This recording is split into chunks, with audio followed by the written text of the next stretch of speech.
Assalamualaikum warahmatullahi wabarakatuh.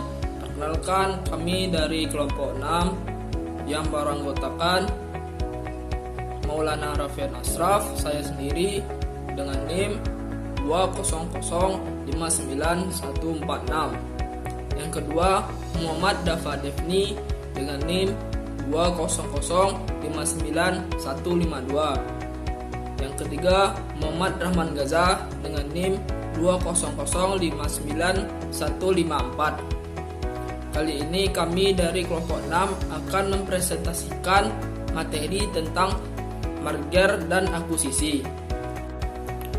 Untuk pembahasan materi merger dan akuisisi ini ada 7 bagian. Yang pertama, pengertian merger dan akuisisi. Yang kedua, motif merger dan akuisisi. Yang ketiga, jenis-jenis merger. Yang keempat, jenis-jenis akuisisi.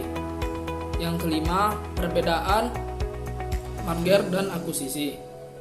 Yang keenam, penerapan prinsip akuntansi untuk merger dan akuisisi.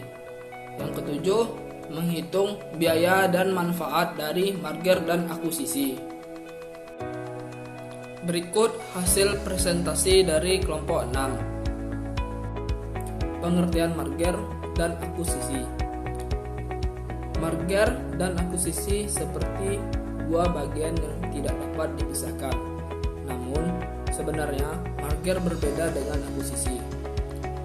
Merger adalah penggabungan dua perusahaan dan kemudian membentuk badan hukum atau entitas baru di bawah satu nama perusahaan.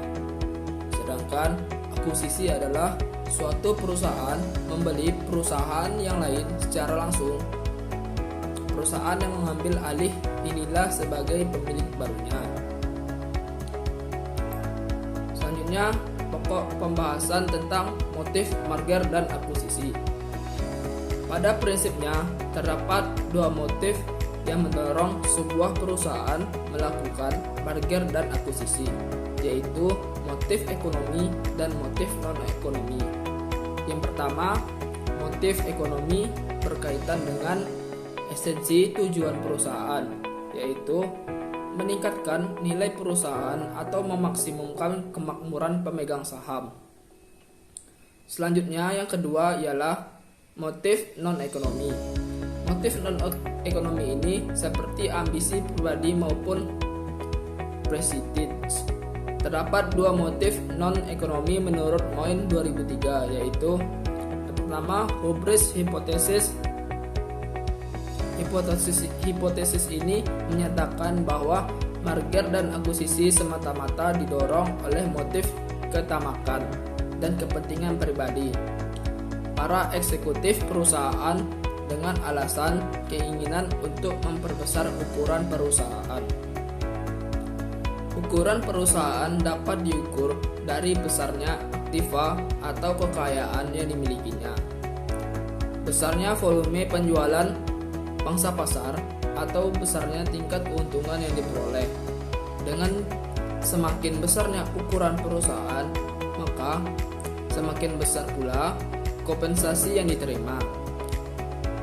Alasan prestige juga mengemukakan ketika para eksekutif ini berhasil memimpin perusahaan yang memiliki skala ukuran yang lebih besar, sehingga lebih kepada hal yang bersifat non-materi seperti pengakuan, penghargaan, dan aktualitas diri.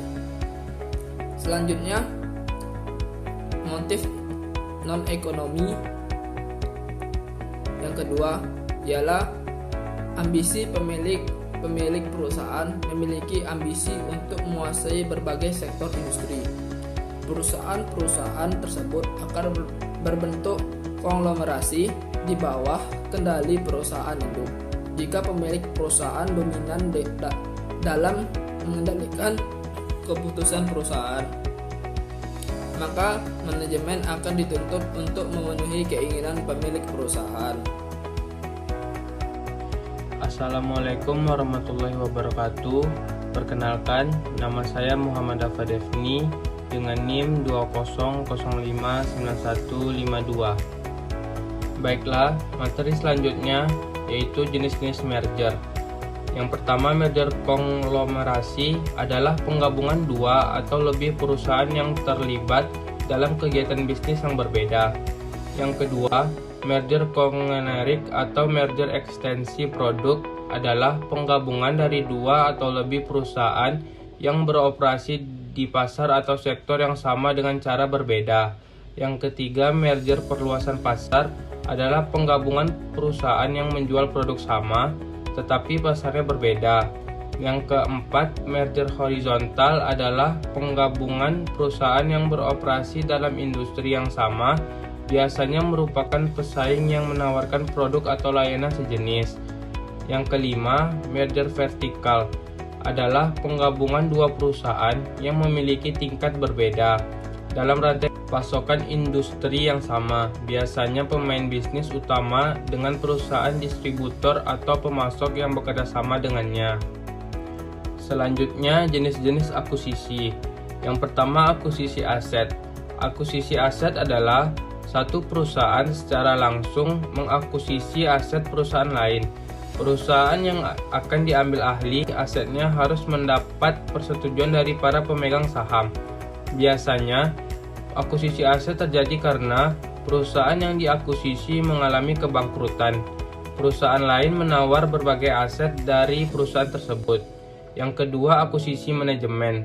Akuisisi manajemen adalah petinggi eksekutif perusahaan membeli saham pengendali di perusahaan lain menjadi milik pribadi. Selanjutnya, perbedaan merger dan akuisisi. Merger, dua perusahaan bergabung untuk membentuk perusahaan baru. Akuisisi, suatu perusahaan membeli perusahaan lain dan mendapatkan kendali atasnya. Merger, kedua perusahaan membubarkan diri dan membentuk perusahaan baru. Akuisisi, kedua perusahaan tidak kehilangan ekstensinya. Merger cenderung dilakukan oleh dua perusahaan dengan jenis dan ukuran yang sama. Akuisisi, adanya kecenderungan perusahaan besar mengendalikan perusahaan yang lebih kecil. Merger, jumlah minimum perusahaan yang melakukan merger adalah 3.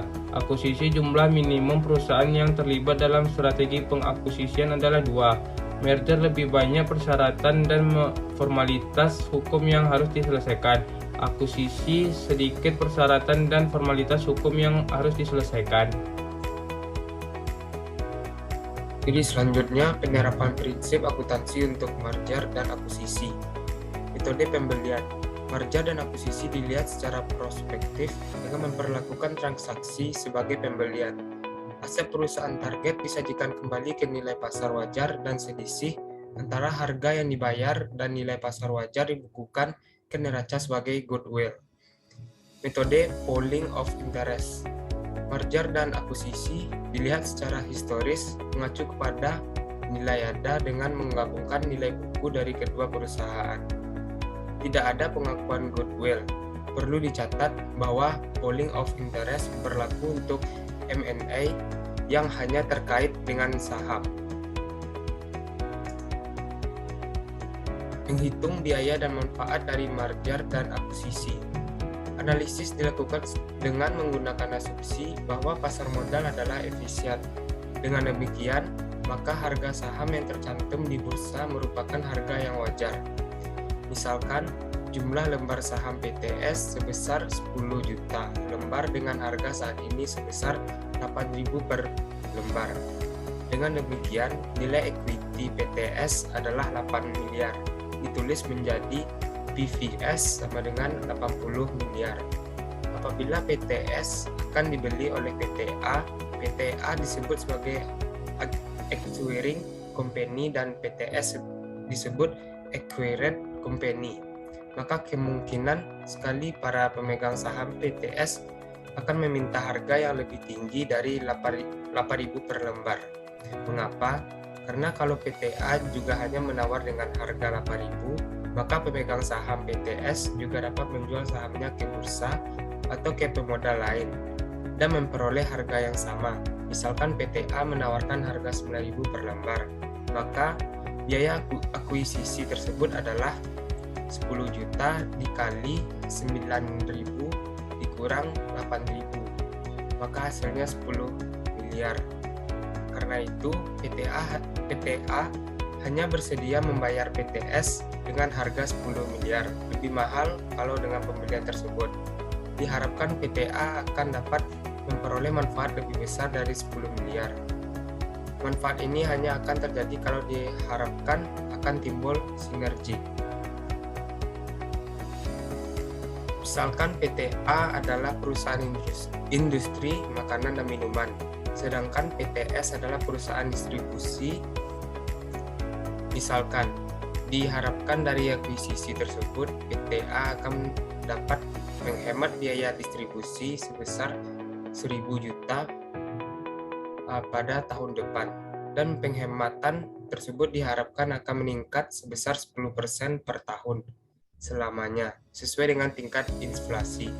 Apabila tingkat keuntungan yang dipandang layak adalah 17%, maka manfaat akuisisi tersebut adalah manfaat sama dengan 1.000 juta per 0,17 dikurang 0,10,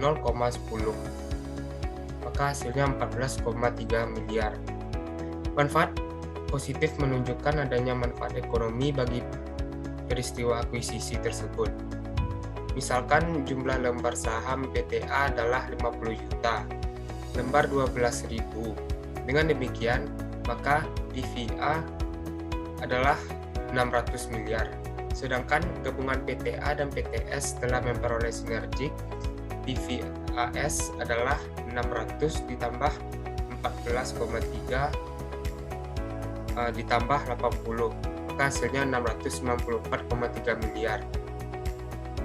Manfaat juga bisa dihitung dengan manfaat sama dengan PVAS dikurang PVA ditambah PVS.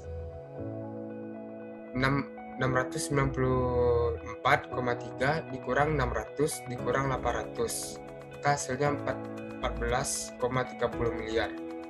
Manfaat bersih atau NPV adalah NPV sama dengan 14,3 miliar dikurang 10 miliar, maka hasilnya 4,30 miliar. Sekian presentasi dari kami kelompok 6 tentang materi merger dan akuisisi. Apabila ada salah kata dari kami mohon maaf. Kami akhiri. Assalamualaikum warahmatullahi wabarakatuh.